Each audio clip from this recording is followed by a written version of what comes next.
Olá pessoal, tudo bem com vocês? Bom, para quem não me conhece, meu nome é Mariana e hoje daremos sequência à nossa leitura da Bíblia inteira em um ano. Já estamos no dia 201 e vamos seguir a partir de 2 Crônicas, capítulo 1, que diz o seguinte: Salomão pede sabedoria. Salomão, filho de Davi, estabeleceu-se com firmeza no seu reino, pois o Senhor, o seu Deus, estava com ele e o tornou muito poderoso. Salomão falou a todo Israel, os comandantes de 1000 e de 100, os juízes, todos os comandantes de Israel e os chefes de famílias. Depois, o rei foi com toda a assembleia ao santuário em Gibeon, pois ali estava a tenda do encontro de Deus que Moisés, servo do Senhor, havia feito no deserto. Davi, porém, tinha transportado a arca de Deus de Kiriat-Jearim para a tenda que tinha armado para ela em Jerusalém. O altar de bronze que Bezalel, filho de Uri e neto de Ur, fizera estava em Gibeon, em frente do tabernáculo do Senhor. Ali Salomão e a assembleia consultaram o Senhor. Salomão ofereceu ao Senhor 1000 holocaustos sobre o altar de bronze, na tenda do encontro. Naquela noite, Deus apareceu a Salomão e lhe disse: Peça-me o que quiser e eu darei a você. Salomão respondeu: Tu trataste Davi, o meu pai, com amor grande e leal, e me fizeste rei em seu lugar. Agora, Senhor Deus, que se confirme a tua promessa a Davi, o meu pai, pois me fizeste rei sobre um povo tão numeroso quanto o pó da terra. Dá-me sabedoria e conhecimento para que eu possa liderar esta nação, pois quem pode governar este teu grande povo?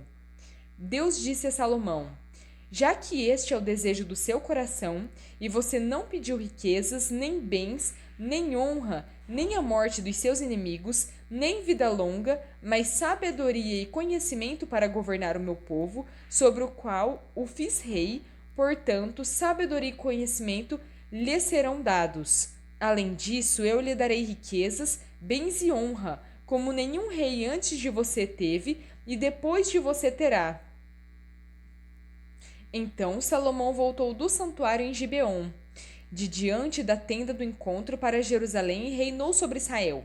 Salomão juntou carruagens e cavalos, possuía 1400 carruagens e 12.000 cavalos, dos quais mantinha uma parte nas cidades onde se guardavam as carruagens e a outra parte perto dele, em Jerusalém. O rei tornou a prata e o ouro tão comuns em Jerusalém quanto as pedras, e o cedro tão numeroso quanto as figueiras bravas da Cefelá. Os cavalos de Salomão eram importados do Egito e da Cilícia, onde eram comprados pelos fornecedores do rei. Importavam do Egito uma carruagem por 600 ciclos de prata e um cavalo por 150 ciclos. Além disso, eles os exportavam para todos os reis dos hititas e dos arameus. 2 Crônicas 2. Preparativos para a construção do templo. Salomão deu ordens para a construção de um templo em honra ao nome do Senhor e de um palácio para si mesmo. Ele designou 70.000 homens como carregadores, 80.000 como cortadores de pedras nas colinas e 3.600 como capatazes. Depois, Salomão enviou esta mensagem a Hirão, rei de Tiro: Envia-me cedros como fizeste para o meu pai, Davi, quando ele construiu seu palácio. Agora estou para construir um templo em honra ao nome do Senhor, o meu Deus, e dedicá-lo a ele, para queimar incenso aromático diante dele, apresentar regularmente o pão consagrado e fazer holocaustos todas as manhãs e todas as tardes, nos sábados, nas festas da lua nova e nas festas fixas do Senhor, o nosso Deus. Este é um decreto perpétuo para Israel. O templo que vou construir será grande, pois o nosso Deus é maior que todos os outros deuses. Mas quem é capaz de construir um templo para ele, visto que os céus não podem contê-lo, nem mesmo os mais altos céus? Quem sou eu, então, para lhe construir um templo, a não ser como lugar para queimar sacrifícios diante dele? Por isso, manda-me um homem competente no trabalho com ouro, com prata, com bronze, com ferro e com tecido roxo, escarlate e azul, e experiente em esculturas, para trabalhar em Judá e em Jerusalém com os meus hábeis artesãos, designados pelo meu pai Davi. Também envia-me do Líbano madeira de cedro, de junípero e de sândalo, pois eu sei que os teus servos são hábeis em cortar a madeira daquela região. Os meus servos trabalharão com os teus para me fornecerem madeira em grande quantidade, pois é preciso que o templo que vou edificar seja grande e imponente. Eu darei como sustento aos teus servos, os lenhadores, 20.000 coros de farinha de trigo, 20.000 coros de cevada, 20.000 batos de vinho e 20.000 batos de azeite. Irão, rei de Tiro, respondeu por carta a Salomão: O Senhor ama o seu povo e por isso te fez rei sobre ele. Também disse: Bendito seja o Senhor, o Deus de Israel, que fez os céus e a terra, pois deu ao rei Davi um filho sábio, dotado de inteligência e discernimento, que vai construir um templo para o Senhor e um palácio para si.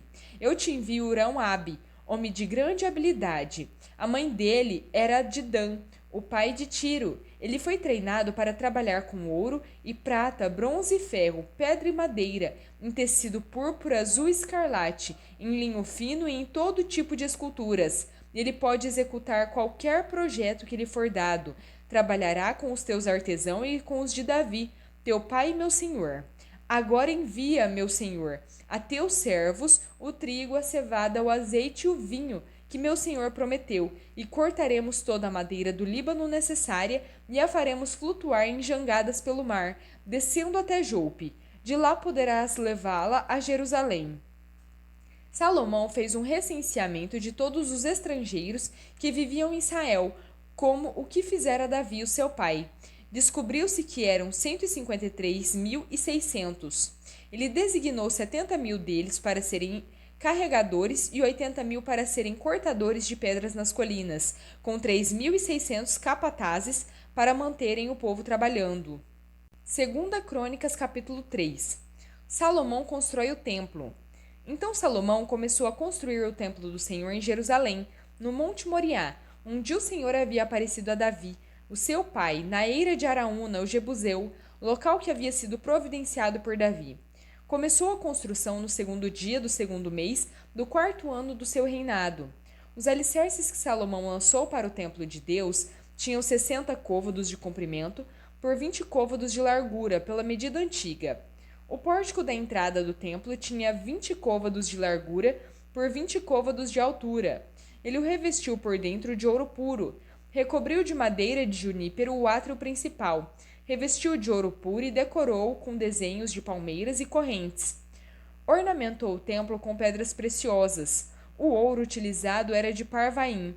Também revestiu de ouro as vigas do forro, os batentes, as paredes e as portas do templo, e esculpiu querubins nas paredes. Fez o lugar santíssimo com 20 côvados de comprimento por 20 côvados de largura, igual à largura do templo. Ele o revestiu por dentro com 600 talentos de ouro puro. Os pregos de ouro pesavam 50 siclos. Também revestiu de ouro as salas superiores. No lugar santíssimo, esculpiu e revestiu de ouro 2 querubins, os quais, de asas abertas, mediam juntos 20 côvados. Cada asa de 5 côvados tocava, de um lado na parede do templo, e do outro lado na asa do outro querubim. Os querubins, com as asas que se estendiam por 20 côvados, estavam em pé, de frente para o átrio principal. Ele fez o véu de tecido azul, púrpura, escarlate e linho fino, com querubins bordados nele. Fez na frente do templo 2 colunas, que juntas tinham 35 côvados, cada uma tendo em cima um capitel com 5 côvados. Fez correntes entrelaçadas e colocou-as no alto das colunas. Fez também 100 romãs, colocando-as nas correntes. Depois levantou as colunas na frente do templo, uma ao sul, outra ao norte. A que ficava ao sul deu o nome Jaquim, a que ficava ao norte, Boaz. Romanos 6. Mortos para o pecado, vivos em Cristo. Que diremos então? Continuaremos no pecado para que a graça transborde? De maneira nenhuma. Nós, os que morremos para o pecado, como ainda viveremos nele? Ou vocês não sabem que todos os que fomos batizados em Jesus Cristo, fomos batizados na sua morte?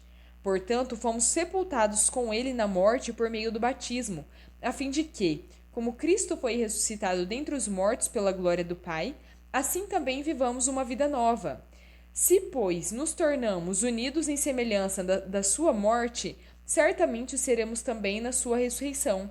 pois sabemos que o nosso velho homem foi crucificado com ele, para que o corpo pecaminoso seja destruído, de modo que deixemos de ser escravos do pecado, pois quem morreu foi justificado do pecado. Ora, se morremos com Cristo, cremos que viveremos com ele também, pois sabemos que, tendo sido ressuscitado dentre os mortos, Cristo não pode morrer outra vez. A morte não tem mais domínio sobre ele. No que se refere à morte, morreu para o pecado de uma vez por todas. No que se refere à vida, vive para Deus. Assim, vocês também se considerem de fato mortos para o pecado, mas vivos para Deus em Cristo Jesus. Portanto, não permitam que o pecado reine no corpo mortal de vocês, levando-os a obedecer aos desejos malignos dele. Não ofereçam os membros do corpo de vocês como instrumentos de injustiça para o pecado. Antes, ofereçam-se a Deus como quem saiu da morte para a vida. Ofereçam os membros do corpo de vocês como instrumentos de justiça para Deus. Assim, o pecado não deve ter domínio sobre vocês, porque vocês não estão debaixo da lei, mas debaixo da graça. Então, vamos pecar porque não estamos debaixo da lei, mas da graça? De maneira nenhuma. Vocês não sabem que, quando se oferecem a alguém como escravos obedientes, são escravos daquele a quem obedecem, quer escravos do pecado que leva à morte, quer escravos da obediência que leva à justiça? Mas, graças a Deus, porque embora tenham sido escravos do pecado, vocês passaram a obedecer de coração a forma de ensino que lhes foi transmitida. De fato, vocês foram libertos do pecado e tornaram-se escravos da justiça. Falo isso em termos humanos, por causa das limitações humanas de vocês. Como ofereceram os membros do seu corpo em escravidão à impureza, que leva mais e mais à iniquidade, assim ofereçam-se agora em escravidão à justiça, que leva à santidade. Quando vocês eram escravos do pecado, estavam livres da justiça. Que fruto colheram, então, das coisas das quais agora se envergonham? O fim destas coisas é a morte. Agora, porém, que vocês foram libertos do pecado e se tornaram escravos de Deus, o fruto que colhem leva à santidade, e o seu fim é a vida eterna, porque o salário do pecado é a morte, mas o dom gratuito de Deus é a vida eterna em Cristo Jesus, o nosso Senhor. Salmo 16, versículos 1 a 11. Protege-me, ó Deus, pois em ti me refugio. Ao Senhor declaro, tu és o meu Senhor, não tenho bem nenhum além de ti. Quanto aos santos que há na terra digo, são eles os notáveis em que está todo o meu prazer. Grande será o sofrimento dos que correm atrás de outros deuses. Não participarei dos seus sacrifícios de sangue, nem os meus lábios invocarão os nomes deles. Senhor, tu és a porção da minha herança e o meu cálice. Tu és a garantia do meu futuro. As divisas caíram para mim em lugares agradáveis. Tenho uma bela herança. Bendirei ao Senhor que me aconselha. Até mesmo de noite o meu coração me ensina. Sempre tenho o Senhor diante de mim. Com ele à minha direita não serei abalado. Por isso o meu coração se alegra e no íntimo exulto. O meu corpo também repousará seguro, porque tu não me abandonarás no Seol, nem permitirás que o teu santo sofra decomposição. Tu me farás conhecer o caminho da vida, a alegria plena em tua presença, eternos prazeres à tua direita. Provérbios 19, versículos 20 e 21. Ouça conselhos e aceite instruções, e no fim você será sábio. Muitos são os planos no coração do homem, mas o que prevalece é o propósito do Senhor. Bom, pessoal, terminamos por aqui a nossa leitura, espero que tenham gostado. Se gostaram, deixem o seu like, se inscrevam no canal se ainda não são inscritos. Muito obrigada, fiquem com Deus e até a próxima.